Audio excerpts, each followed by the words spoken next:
А в казанском метро сегодня звучали звуки оркестра и оживали фрагменты спектакля Камаловского театра «Зянгаршаль». Таким образом, представители творческого коллектива проводили флешмоб в год 110-й годовщины Национального театра. Вместе с пассажирами метрополитена, удивлялся Дмитрий Пивоваров.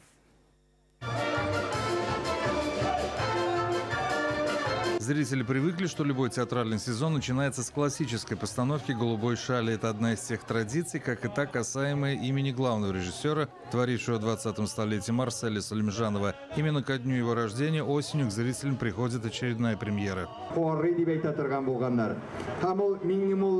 Театральное пространство Казани неоднородно, как и способы привлечения горожан в храмы искусства. Для дополнительного адреналина используются разные способы. От шариков, которые летят к небесам в год 110-й годовщины театра, их как раз 110, или хождение в народ, где люди с разными судьбами и настроением вовлекаются в действо.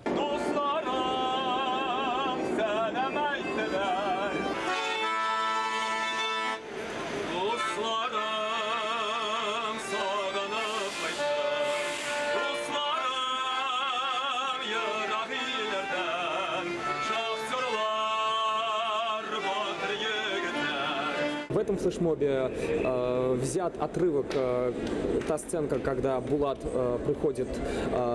приезжает домой в свою родную деревню и говорит, что я по всем вам соскучился, дорогие мои друзья, что всех я вас люблю, и подарки им дарят.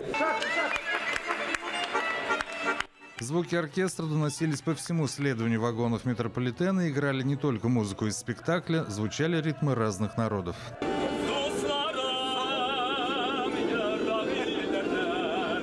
Зрители реагировали по-разному. Кто-то вчитывался через звуки и слова в страницы светских изданий, кто-то изумлялся, а кто-то старался все запечатлеть на память.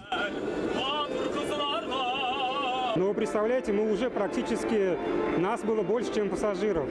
Я считаю, что это наоборот должно... Нас 20 человек. Таким образом, искусство станет еще ближе к своим зрителям. Следующим творческим плацдармом для показа возможностей и смелости может оказаться любой вагон казанского трамвая. Главное, чтобы нервная система не подвела. Дмитрий Пивоваров, Дмитрий Рыженко, телеканал «Эфир».